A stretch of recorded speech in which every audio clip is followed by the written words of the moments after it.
जेवण करायला बसलोय आम्ही. हे बघा जेवणात काय काय आज तर छान असा दुधी भोपळा आहे.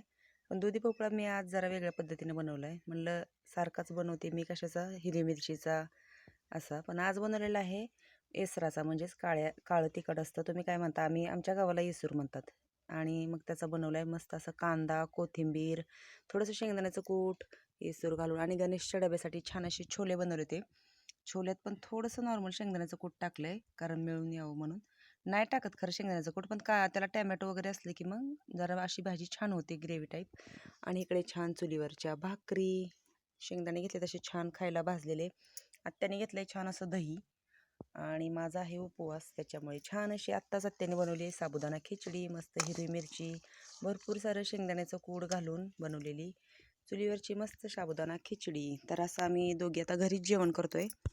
आणि छान तिकडे आत्याने आणलेलं आहे मस्त असं थंड माठातलं पाणी. तर आता जेवण करतो. जायचं आहे आम्हाला भेंडी तोडायला. आज काय भेंडी तोडायची नव्हती, पण गाडी जाणार आहे, मग चला म्हणलं तोडावी भेंडी. तर ही दुधीची भाजी कशी वाटली आणि तुम्ही कशी भाजी बनवता हे मला नक्की सांगा. मला एक भाजी वेगवेगळ्या प्रकारात बनवायला आवडती, म्हणून मी आज अशी बनवली आहे. तर नक्की सांगा दुधीची भाजी कशी आहे. आणि आमच्या आत्याने बनवलेली माझ्यासाठी साबुदाणा खिचडी. तर छान असं गावाकडचं दुपारचं वातावरण झालेलं आहे आमचं सगळं काम.